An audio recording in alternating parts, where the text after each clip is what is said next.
Hello friends, എല്ലാവർക്കും നമ്മുടെ ചാനലിലേക്ക് സ്വാഗതം. നമ്മൾ ഇന്ന് സംസാരിക്കാൻ പോകുന്നത് കഴിഞ്ഞ കുറച്ച് ദിവസങ്ങളിലായിട്ട് സോഷ്യൽ മീഡിയയിൽ ഒരു ഒറ്റ ചർച്ചയേ ഉള്ളൂ.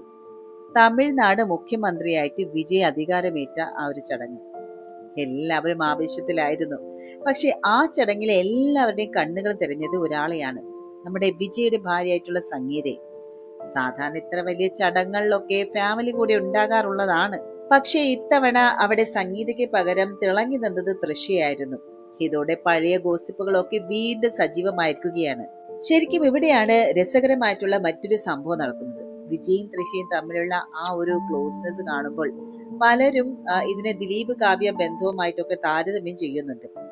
ദിലീപിനെ ചതിയാൻ എന്ന് വിളിച്ചവർ എന്തേ വിജയും ഇതൊന്നും പറയുന്നില്ല എന്നുള്ളൊരു ചോദ്യം ഇതാണ് ദിലീപിന്റെ ആരാധകർക്കും ചോദിക്കാനുള്ളത്. സത്യത്തിൽ എന്താണ് ഇവിടെ സംഭവിക്കുന്നത് എന്നുള്ളത്. എന്തായാലും ഇതിനെക്കുറിച്ച് ആക്ടിവിസ്റ്റ് ആയിട്ടുള്ള ശ്രീലക്ഷ്മി അറയ്ക്കൽ പങ്കുവച്ച ഒരു പോസ്റ്റ് വലിയ രീതിയിൽ വൈറലായിട്ടുണ്ട്. അവര് പറയുന്നത് വളരെ സിമ്പിൾ ആയിട്ടുള്ള ഒരു കാര്യമാണ്. അതായത് ദിലീപിനെതിരെ ആളുകൾ തിരിയാൻ കാരണം അദ്ദേഹത്തിന്റെ വ്യക്തിപരമായിട്ടുള്ള ബന്ധങ്ങളൊന്നും അല്ല, മറിച്ച് ഒരു സഹപ്രവർത്തകയ്ക്ക് നേരെ നടന്ന ഒരു ആക്രമണത്തിൽ അദ്ദേഹത്തിന്റെ പേര് വന്നതുകൊണ്ട് മാത്രമാണ്.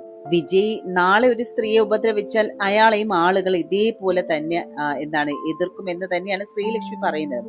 അതുകൊണ്ട് ഈ രണ്ട് കാര്യങ്ങളും ഒരേ തട്ടിൽ വെച്ച് തൂക്കരുത് എന്നും അവർ ഓർമ്മിപ്പിക്കുന്നുണ്ട്. ശരിക്കും നമ്മളൊന്ന് ആലോചിച്ച് നോക്കിയാൽ കാവ്യയും ദിലീപും ഇപ്പോൾ ചെന്നൈയിലും കേരളത്തിലുമായിട്ടൊക്കെ സമാധാനമായിട്ട് ജീവിക്കുകയാണ്. ഇടയ്ക്ക് കാവ്യ പങ്കുവെക്കുന്ന ഫോട്ടോകളിലൊക്കെ ആ ഒരു സന്തോഷം നമുക്ക് കാണാനും പറ്റുന്നുണ്ട്.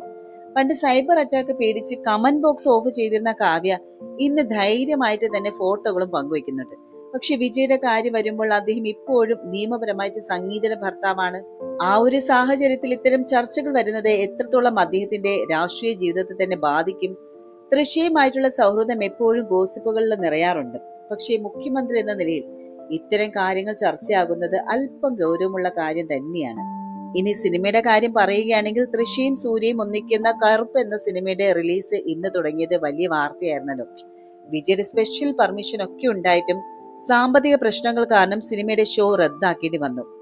സൂര്യയും തൃശ്ശയും വർഷങ്ങൾക്ക് ശേഷം ഒന്നിക്കുന്ന ഒരു സിനിമ ആയതുകൊണ്ട് തന്നെ ആരാധകർക്ക് വലിയ വിഷമമായിട്ടുണ്ട്. എന്തായാലും പ്രശ്നങ്ങളൊക്കെ മാറി സിനിമ ഉടനെ തിയേറ്ററിൽ എത്തുമെന്ന് തന്നെ നമുക്ക് പ്രതീക്ഷിക്കാം. അപ്പൊ കൂട്ടുകാരെ, ഇതാണ് ഇന്നത്തെ വിശേഷങ്ങൾ. വിജയുടെ ഈ ഒരു ചടങ്ങിനെ കുറിച്ചും തൃശ്ശിയുടെ സാന്നിധ്യത്തെ കുറിച്ചും നിങ്ങൾക്ക് എന്താണ് തോന്നുന്നത്? ശ്രീലക്ഷ്മി അറക്കലിന്റെ മറുപടിയോട് ഉണ്ടോ? നിങ്ങളുടെ അഭിപ്രായങ്ങൾ താഴെ ചെയ്യാനും മറക്കരുത്. അതുപോലെ ചാനൽ സബ്സ്ക്രൈബ് ചെയ്യാത്തവരുണ്ടെങ്കിൽ ചാനൽ ഒന്ന് സബ്സ്ക്രൈബ് ചെയ്യുക. അടുത്തൊരു വീഡിയോയുമായി വീണ്ടും കണ്ടുമുട്ടാം. അതുവരെ നന്ദി, നമസ്കാരം.